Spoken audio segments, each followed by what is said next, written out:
करते हैं, women health की बात करते हैं।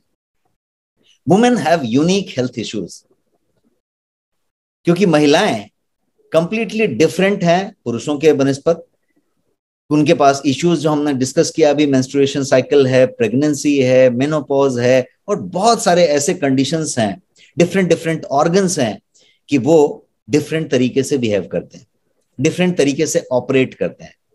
और यही कारण है कि वुमेन को हमेशा एक अंतराल पे साल में एक बार कम से कम पीरियोडिक चेकअप कराते रहना चाहिए, जिसमें बोन डेंसिटी टेस्ट हो जाता है, ब्रेस्ट के लिए आपका, ब्रेस्ट कैंसर के लिए मेमोग्राम टाइप का चीज हो सकता है, पैपस्मियर हो सकता है, सर्विकल कैंसर के कुछ टेस्ट हो सकते हैं। इस तरीके के बहुत सारी चीजों को सावधानी बरतते हुए साल में कम से कम एक बार टेस्ट किया जाना चाहिए।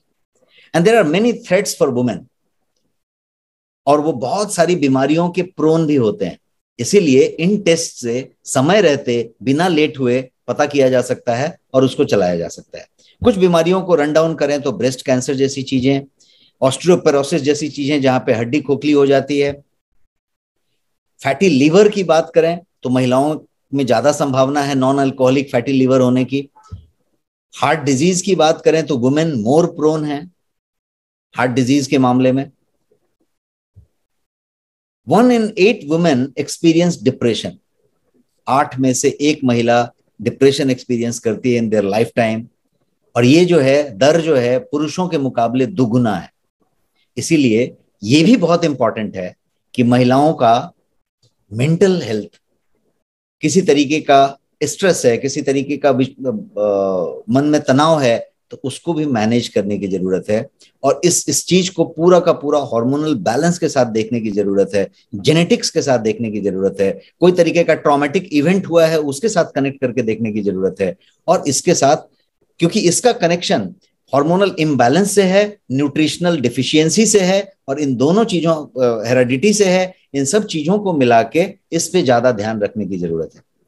शरीर कैसा शेप रखेगा, शरीर कितना वजन गेन करेगा, कितना वजन लूज करेगा, ये भी महिलाओं का एक डिफरेंट तरीके के पैटर्न में होगा, और इसीलिए ये एक हमेशा कंसर्न रहता है, क्योंकि इनका कनेक्शन किसी दूसरी चीजों से भी है। यहाँ पे मैं पीसीओएस की बातें कर रहा हूं, जहां पॉलिसिस्टिक ओवेरियन डिजीज और सिंड्रोम की बातें हो रही है, वहां पे भी ऐसे फैक्टर्स हैं कि ये आपके मूड स्विंग को लेके, आपके वेट को लेके, आपके वजन को लेके हर चीज से कनेक्टेड हो जाते हैं, और इनका लेना देना आपके हार्मोनल बैलेंस से है। इसीलिए ओबेसिटी यदि वुमेन की बात की जाए तो that can be caused by PCOD, PCOS, thyroid disorder, बहुत सारी चीजों से हो सकता है, न कि सिर्फ खाने से या न कि सिर्फ नॉन एक्टिव रहने से। तो बहुत सारे फैक्टर्स एक साथ काम कर रहे होते हैं, और इसीलिए वुमेन हेल्थ थोड़ा जटिल होता है और उसको समझने की जरूरत होती है। हाउएवर जेनेटिक्स है, इनएक्टिविटी है, आराम तलबी है, सेडेंटरी लाइफस्टाइल है, कुछ खास तरीके के डाइट आप ले रहे हैं, कुछ खास तरीके के मेडिकेशन ले रहे हैं, तो ये सारी चीजें आपको कहीं ना कहीं प्रोन करती हैं ओबेसिटी की तरफ और पीसीओडी, पीसीओएस जैसी चीजों के लिए। और जैसे जैसे आपकी उम्र बढ़ती जाती है वैसे वैसे मेटाबॉलिज्म जो होता है वो डिक्रीज होना शुरू हो जाता है।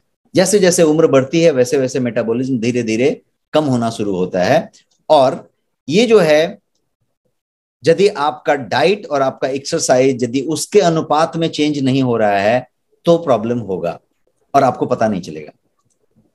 जैसे आप कभी 20 साल के थे तब जो आपका डाइट था और जो आपका एक्सरसाइज था, और आप 30 साल के हुए, 40 साल के हुए, 50 साल के हुए, और यदि वो डाइट एक्सरसाइज का पैटर्न सेम ही है तो ये मेटाबॉलिज्म स्पीड को सपोर्ट नहीं कर रहा है, क्योंकि मेटाबॉलिज्म कम होता जा रहा है। आपका डाइट और एक्सरसाइज चेंज होना चाहिए मेटाबॉलिज्म के हिसाब से, and that is what is the point.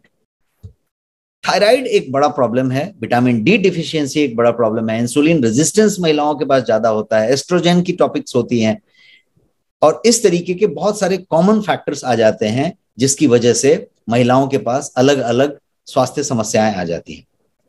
एक फैक्टर तो सब लोग ध्यान रख सकते हैं, और वो फैक्टर है कि हम बीएमआई को मेंटेन रखें। बीएमआई मेंटेन रखें का मतलब 25 के नीचे रखें। हरा वाला जो पिक्चर दिख रहा है वो 25 के नीचे है, ये परफेक्ट बीएमआई है। लेकिन यदि बीएमआई 25 से ऊपर चला जाए और 25 और 30 के बीच में रहे तो इसको हम कहेंगे कि ओवरवेट हो गए। और यदि ओवरवेट से बढ़ना है और 30 के ऊपर चले गए आप, तो ये फिर ये वाला ऑरेंज, डार्क ऑरेंज वाला टॉपिक आ गया, जिसमें कि आपका 30 से ऊपर है, 35 के नीचे है तो आप ओबेज हैं।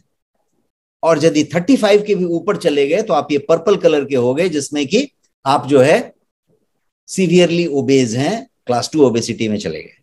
तो ये जो आई रखने की बात है कि आप अपना वजन कर सकते हैं, और वजन करके आप अपनी बीएमआई कैलकुलेट कर सकते हैं, पता कर सकते हैं कि आप कहां पे हैं, 25 के नीचे हैं, 25-30 के बीच में हैं, या 30 के ऊपर हैं। 25-30 के बीच में हैं, फुल वर्क कर सकते हैं आप, अपने डाइट, एक्सरसाइज, लाइफस्टाइल, स्ट्रेस सबका ध्यान रखते हुए आप जो है उसको 25 के नीचे ला सकते हैं। क्लिनजिंग थेरेपी करके आप उसको 25 के नीचे ला सकते हैं, अपने डाइट को मैनेज करके उसको नीचे ला सकते हैं। और यदि 25 के नीचे हैं तो थम्स अप, बहुत बढ़िया है।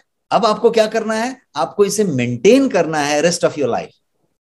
यदि आप 25 के नीचे हैं तो आप उन लकी कुछ लोगों में से हैं जिनका की वजन एकदम परफेक्ट है, और वो 25 के नीचे बीएमआई मेंटेन करने वाले के लिए एक ही चीज है कि वो हमेशा अपनी बाकी जिंदगी उसको यदि मेंटेन करें तो इससे बढ़िया कुछ नहीं हो सकता है। और ये वुमेन हेल्थ के लिए सबसे बड़ा ड्राइवर फैक्टर है। इसीलिए स्लाइड को मैं रख के बताना चाहता हूं कि बीएमआई वुमेन हेल्थ के लिए एक बड़ा ड्राइव फैक्टर है। वहां पे यदि बीएमआई को हम मेंटेन रखें तो ये बहुत बढ़िया हेल्थ की बात कर सकता है। अब इसको पूरी बातों को अभी तक जो हमने थोड़ा सा सिनॉप्सिस समझने की कोशिश की इस आज के टॉपिक के लिए, आज का टॉपिक था amazing herbs for women health.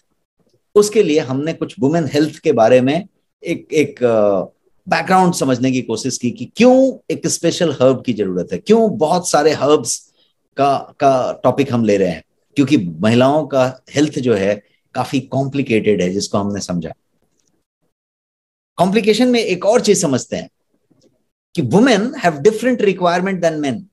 किस बात की रिक्वायरमेंट की बात कर रहे हैं, तो आपके आहार की, आपकी एक्सरसाइज की, आपके स्लीप की, हर चीज की डिफरेंट डिफरेंट रिक्वायरमेंट है। वुमेन को पुरुषों के मुकाबले कम कैलोरी की जरूरत होती है। कैलोरी की रिक्वायरमेंट वुमेन की पुरुषों के मुकाबले कम होती है, लेकिन ज्यादातर यदि विटामिन की बात करें, मिनरल्स की बात करें, ट्रेस एलिमेंट्स की बात करें, तो उसकी रिक्वायरमेंट पुरुषों के मुकाबले बहुत ज्यादा होती है। फिर से मैं रिपीट करता हूं, महिलाओं में कैलोरी की रिक्वायरमेंट पुरुषों के मुकाबले कम होती है, लेकिन वहीं पे यदि आप विटामिन की बात करें, मिनरल्स की बात करें, ट्रेस एलिमेंट्स की बात करें, तो उसकी रिक्वायरमेंट पुरुषों के मुकाबले ज्यादा होती है। और एडेक्वेट इंटेक यदि करने की बात की जाए तो ज्यादातर महिलाएं एडेक्वेट या पर्याप्त इंटेक नहीं ले रही होती हैं। किन चीजों की, उन विटामिन की, मिनरल्स की, जैसे कैल्शियम हो गया, आयरन हो गया, फॉलिक एसिड हो गया, या कोई स्पेशल जो बाकी माइक्रोन्यूट्रिएंट्स हैं उनकी बात करें, जिंक हो गया, इनकी रिक्वायरमेंट से हमेशा वो कम ले रहे होते हैं। क्यों? फिर से वही सारे फैक्टर जो हमने शुरू में गिने थे कि अपने खुद पे ध्यान नहीं रहता है, मातृत्व, मदर्स डे, हम दूसरे का ही ख्याल रखते हैं, या फिर हम अपनी प्रायोरिटी लो रखते हैं, या हम उस पर ध्यान नहीं देते हैं, या हिस्टोरिकली या सोशल एंगल से भी महिलाओं का पूरा ध्यान उतना नहीं रखते। फैमिली में भी कोई उनको बहुत ज्यादा ये नहीं करता। तो जैसे मान लीजिए मिल्क की बात करें, तो बहुत सारे घरों में मैंने देखा है, हमारे पहचान के कुछ लोगों में देखा है कि there is a milk which women is serving milk cup to everyone, but she is not taking and no one is telling her to take. She is giving supplement to all of them, but she is not taking. Whereas मैं इस slide पे ये बताना चाहता हूं कि मामला उल्टा है। मामला उल्टा किस तरीके से है कि माइक्रो न्यूट्रिएंट्स की, ट्रेस एलिमेंट्स की, मिनरल्स की रिक्वायरमेंट महिलाओं को ज्यादा है पुरुषों के बनिस्बत। तो इसीलिए ये पूरा का पूरा मामला समझने की जरूरत है कि महिलाओं का जो बॉडी है, महिलाओं की जो स्वास्थ्य न्यूट्रिशन की रिक्वायरमेंट है, वो काफी कॉम्प्लिकेटेड है और ज्यादा है, उसको बहुत ज्यादा ध्यान, सपोर्ट और केयर की जरूरत है। एक और मामला है यहाँ पे जो उसको और फर्दर कॉम्प्लिकेटेड बना देता है, और वो मामला है हार्मोन का बैलेंस। हार्मोनल बैलेंस हर महीने में वो 2 बार छिड़ जाता है।